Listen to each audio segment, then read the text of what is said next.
کسی نے مسئلہ پوچھا ہے لڑکی اگر بالغ ہو تو اس کی رضامندی کی بنا اس کی شادی طے کر دینا جائز ہے؟ نہیں، اسلام میں کفو کی کیا اہمیت ہے؟ رشتے طے کرتے وقت والدین کو لڑکے کی عمر کا کس قدر لحاظ رکھنا چاہیے؟ مثلا لڑکی کی عمر 18 سال ہو، لڑکے کی 32 سال، تو بہت بھائی بالغ لڑکی کا نکاح اس کی مرضی کے بغیر حرام ہے، جائز نہیں ہے۔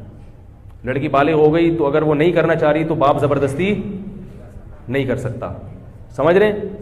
تو یہ تو مسئلہ واضح ہے بالکل۔ باقی کفو کی کیا حیثیت ہے؟ تو کفو غیر کفو میں نکاح بھی غلط ہے، جائز ہے لیکن شریعت میں پسندیدہ کام جائز کسی مجبوری سے ہوتا ہے، بعض دفعہ نہیں مل رہا ہوتا۔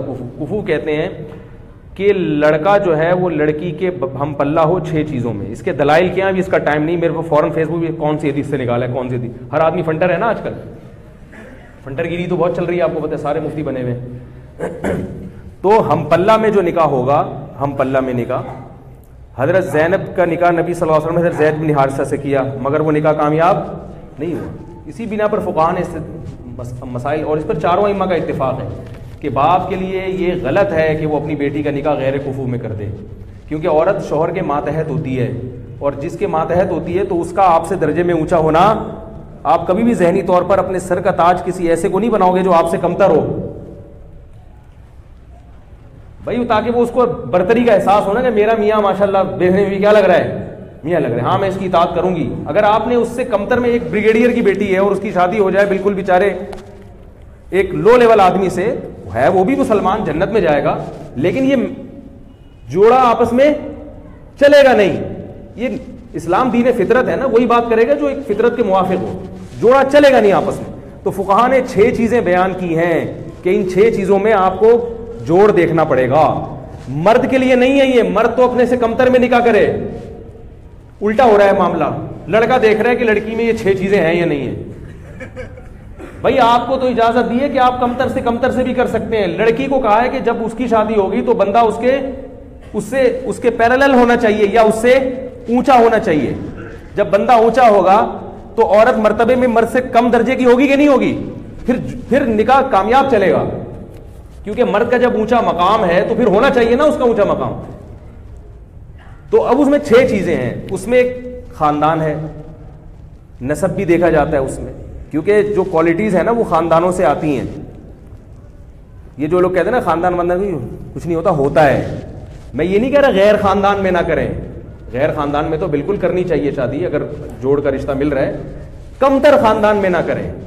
کمتر کا مطلب کیا ہوتا ہے؟ بعض خاندان حرکتوں میں مشہور ہوتے ہیں، نیچ حرکتوں کی وجہ سے، یہ مطلب نہیں کہ ان میں ہر آدمی نیچ ہوتا ہے، لیکن بعض خاندان ایسے ہوتے ہیں کہ وہ حرکتوں میں کیا ہوتے ہیں، بول لو نا یار، مشہور ہوتا ہے کہ یہ کوئی اچھی فیملی نہیں، ان کے تمیز والے لوگ نہیں ہیں، یہ صحیح ہے نا۔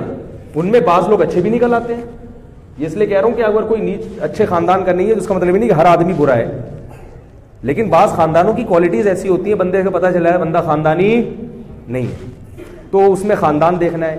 دوسرا اس کا پیشہ دیکھنا ہے، لڑکی بہت اونچے خاندان یعنی پیشے والی کی بیٹی ہے، مثال کے طور پر بہت بڑے آدمی کی بیٹی ہے، تو آپ اس کی شادی بالکل کسی لو لیول آدمی سے کر رہے ہیں تو یہ جوڑ کا رشتہ نہیں چلے گی، سمجھ رہے ہو۔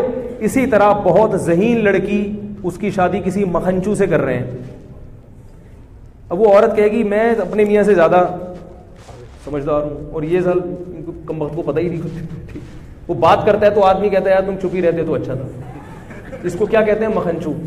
بالکل یہ نہیں کہ تھوڑا بہت فرق تو چلتا ہے، بالکل ہی باولا سا ہے، بہت ہی باولا ٹائپ کا آدمی ہے، تو ذہین لڑکی کا گزارا ایسے باولے کے ساتھ نہیں ہوتا۔ اسی طرح مال دولت میں بھی، دولت کا مطلب وہ نہیں ہے جو آپ سمجھ رہے ہیں، ہمارے یہاں دولت کا مطلب بینک بیلنس زیادہ ہو، اس کو نہیں دیکھتی شریعت، کیونکہ پیسہ آنے جانے والی چیز ہے۔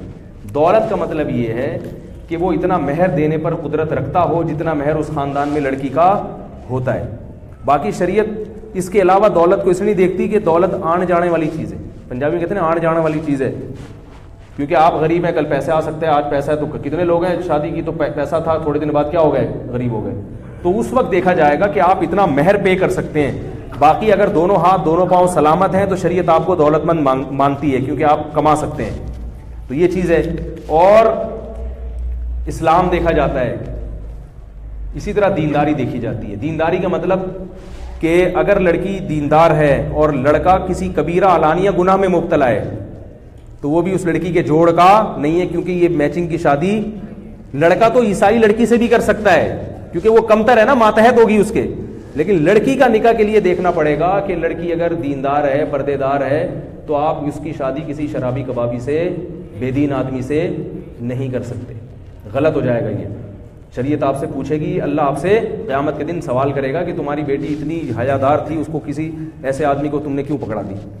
سمجھ رہے. اور ایک اور چیز ہے فقہاء نے بیان کی ہے کہ علم جس عورت کے پاس ہے, عالمہ ہے, علم دین ہے مضبوط, ہر بنات المدارس سے نکلنے والی بچیاں عالمہ نہیں ہوتی ہیں, پہلے یہ دیکھیں, مضبوط علم دین ہے تو پھر غیر عالم اس کا کفو نہیں آ رہی بات. اگر کسی لڑکی کے پاس علم دین ہے مضبوط, بنات کے جو مدارس سے لڑکیاں نکل رہی ہیں نا, وہ سب کے پاس مضبوط علم نہیں ہوتا, لیکن اگر کوئی لڑکی واقعی ذی استعداد ہے, اچھی عالمہ ہے, تو اس کو غیر عالم سے اگر نکاح کریں گے تو یہ بھی کیا ہوگا, کفو, کیونکہ علم دین کی وجہ سے ایک برتری کا احساس پیدا ہوتا ہے. انسان کو پتا ہے مجھے شریعت معلوم ہے, بیوی کو پتا ہوگا کہ میں شریعت جانتی ہوں اور شوہر کیا ہے, فارغ ہے, بے شک دوسرے شعبوں میں ماہر ہے مگر اس فیلڈ میں فارغ ہے, تو وہ پھر کیا ہو جائے گا. ابھی جو عمران خان نکاح کر رہے ہیں وہ روحانی پیشوا ہیں, ان کی سنا ہے وہ کیا ہے, تو مجھے لگ رہا ہے عمران خان کہیں ایسا نہ ہو تیسری دفعہ بھی کیا ہو, تیسری دفعہ بھی پھر لوگ کہیں گے یار آپ اس معاملے میں عمران خان کا دفاع کر رہے ہیں, وہ تو طلاقوں پہ طلاق دیے جا رہے ہیں. تو عمران خان سے میں کہوں گا کہ اس سے اصلاحی تعلق پہلے ختم کریں, بولیں آج سے آپ میری پیر صاحبہ نہیں ہیں, اس کے بعد اس کو بیوی بنائیں, آج سے میں تمہارا پیر ہوں. دم کون کرے گا, وہ اپنی بیگم سے کہے کہ اگر تم پہ جن چڑیل بھوت آیا یا محل نے تو دم کون کرے گا, ہم کرے گا, یا مولانا فضل الرحمان صاحب سے کروا لیں گے. لیکن اب تم ہم پہ دم, یہ جی بات ہے, شوہر پہ جن آ رہا ہے, بیوی دم کر رہی ہے, تو عجیب سا ہو جائے گا نا. تو کہیں ایسا نہ ہو دوبارہ طلاق ہو جائے. اس لیے میں تھوڑا سا پی ٹی آئی والوں کو مشورہ دے رہا ہوں, عمران خان سے بولیں آپ نکاح ضرور کریں, بہت اچھی بات ہے, نکاح سے کوئی نہیں روکے گا آپ کو, لیکن آپ اگر وہ روحانی پیشوا ہیں آپ کی تو یہ روحانی تعلق ان سے کیا کرو, ختم کرو. پہلے روحانی تعلق نہیں چلے گا, دم ہم کرے گا. تو یہ چند چیزیں باپ کو دیکھنا ضروری ہیں. لیکن آج کل کفو جو ہے نا مارکیٹ میں شارٹ ہے. ابا اگر یہ دیکھنا شروع کر دیں تو اس کا اصل حل یہ ہے کہ جو کفو ہے نا, اگر وہ اس پہ دوسری بیوی بنا کے دے دو, جو آپ کو کڑوا لگتا ہے پھر یہ لفظ, بھائی غیر کفو میں لڑکی کی شادی کرنے سے بہتر ہے کسی کفو والے کی دوسری بنا دو, کیونکہ وہ دوسری میں کامیابی کا چانس زیادہ ہے, لیکن غیر کفو میں کامیابی کا چانس کم ہے. اس میں ساری زندگی کڑوے گھونٹ پی پی کے عورت گزارتی ہے. اور جن خواتین کی غیر کفو میں شادی ہو چکی ہے وہ اب برداشت کریں, کہ وہ میرے بیان سن کے کہتے ہیں اچھا ہمیں تو پتہ ہی نہیں تھا. بھائی اب جو ہے اس کو سر کا تاج بنائیں, برداشت کریں. سمجھ میں آ رہی ہے, یہ تو جن کی نہیں ہوئی ان کی بات کر رہا ہوں میں, جن کی نہیں, اور وہ اپنے شوہر کو اپنے سے اچھا ہی سمجھیں, چاہے جو مرضی ہو. بولے بھائی شوہر کا مقام ہے, اب جو ہیں اللہ نے مقدر میں لکھ دیا, آپ میرے سر کے تاج ہیں, بس جو بھی ہیں آپ مکھنچو ہیں, لیکن ہاں تو کس کے, آپ میرے سر کے تاج ہی ہیں, اب اللہ نے بنا دیا. کیونکہ طلاق کے بعد تو اور مسائل کھڑے ہو جاتے ہیں. اور جن کی نہیں ہوئی تو ماں باپ اس کا خیال کریں, غیر کفو میں اس کا نکاح نہیں کریں. اگر کوئی کنوارا نہیں مل رہا تو کوئی بات نہیں, جس کی شادی ہو چکی ہے اس کو دوسری پہ دے دیں. یہ اسلام نے حکم دیا ہے. دوسری کی اجازت بھی مرد کو اس لیے دی ہے تاکہ خواتین کے لیے رشتے کی سلیکشن میں آسانی ہو جائے. اب یہاں سے ہمارے آپ کے اختلافات شروع ہو جائیں گے, اس لیے میں اس کو یہیں بند کرتا ہوں. اللہ تعالی ہم سب کو سمجھنے کی, عمل کرنے کی توفیق عطا فرمائے.